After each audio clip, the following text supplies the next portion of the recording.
បាទជំរាបសួរបងប្អូនថ្ងៃនេះខ្ញុំបាទគ្រូអសុទ្ធបារានជ័យទឹកសំចៃចម្លែករុក្ខជាតិមួយទៀតហើយបងប្អូនណាតើតិននឹងអសុទ្ធបារានខ្មែរយើងហើយយកទៅប្រើដើម្បីសុខភាពបងប្អូនហើយរុក្ខជាតិនេះឈ្មោះថាសំបុកជីហើយសំបុកជីនេះផងដែរតើតិននឹងអសុទ្ធបារានខ្មែរយើងកបនឹងជំងឺដូចជាចុកឆ្អល់សម្រាប់មេរោគកាពះអញ្ចឹងណាបងប្អូនហើយដើម្បីកុំឲ្យខាតពេលវេលាយូរសូមបងប្អូនទៅទស្សនាវីដេអូរបស់ខ្ញុំបាទដូចតទៅសូមអញ្ជើញបងប្អូនបាទបងប្អូនថ្ងៃនេះខ្ញុំបាទគ្រូអសុទ្ធបារានសូមបង្ហាញ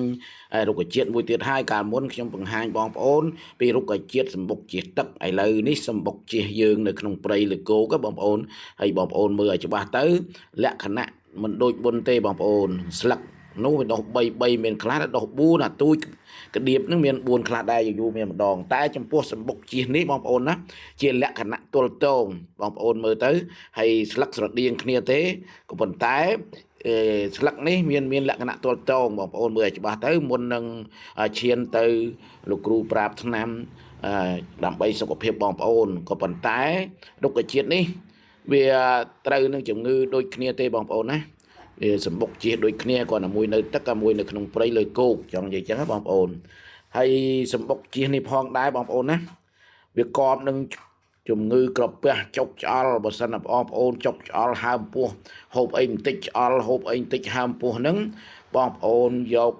សម្បុកជះនេះយកទៅដាំពិសាទទួលទានហើយនៅចុងក្រោយលោកគ្រូប្រាប់ឲ្យដាក់របៀបដាក់ជំងឺទាំងប្រមាណ2 3 4មុខហ្នឹងដាក់តែដូចគ្នាទេបងប្អូនសម្បុកជិះនេះគេយកទៅប្រើច្រើននៅប្រើក្រពះចុកឆ្អល់ដូចជាបងប្អូនដូចខ្ញុំនិយាយខាងលើអញ្ចឹងកាលណាមានក្រពះចុកឆ្អល់ហើមពោះហូបអីបន្តិចទៅហើមពោះចុកឆ្អល់មានន័យថាក្រពះយើងត្រជាក់ហ្នឹង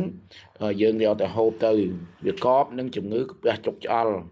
ហើយនឹងមួយបងប្អូនមួយទៀតមានមេរោគកាពះបើសិនបងប្អូនទៅពិនិត្យទៅមានឃើញមេរោគកាពះបងប្អូនយកសម្បុកជិះទៅប្រើដែរប្រើទាំងដើមទាំងអីហ្នឹងបងប្អូនយករុក្ខជាតិសម្បុកជិះទាំងមូលនេះធ្វើជាឱសថយកទៅហាលឲ្យស្ងួតលាងឲ្យស្អាតធ្វើអនាម័យឲ្យល្អសិនបងប្អូនដាក់ដាំពិសាទទួលទានទៅហើយបើបងប្អូនមិនសម្អាតទេវាអាចឆ្លងនៅមេរោគផ្សេងដែលទុំនៅបរិយាកាសខាងក្រៅហ្នឹងវាឆ្លងតាមឱសថហ្នឹងទៅបងប្អូនយកទៅដាំទៅវាបង្កើត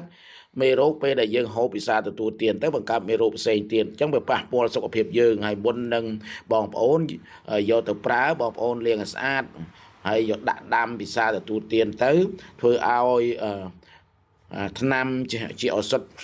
រុក្ខជាតិនៅសម្បុកជិះនេះប្រកែណាស់បងប្អូនសម្រាប់មេរោគកាពះបងប្អូនដាំចេះតែដាំទៅ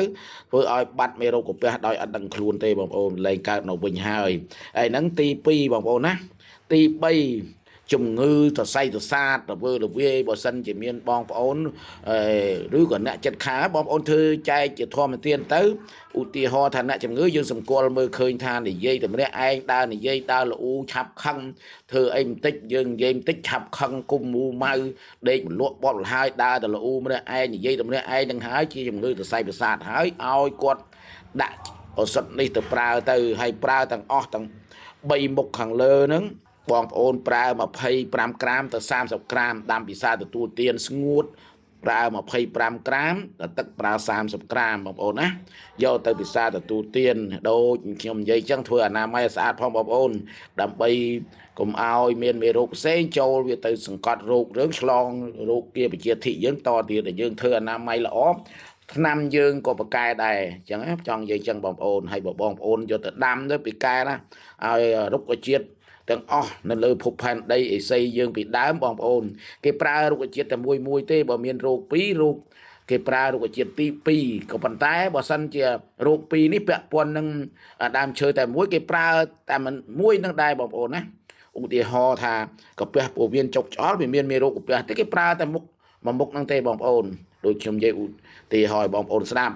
ហើយបើសិនជាបងប្អូនមើលឃើញថាមានប្រយោជន៍សម្រាប់សុខភាពបងប្អូន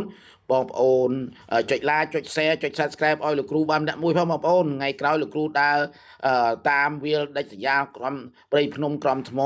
ដើម្បីចំណាយកម្លាំងដើម្បីចែកជាធម្មទានឲ្យបងប្អូនបានដឹងបានយល់ទៅ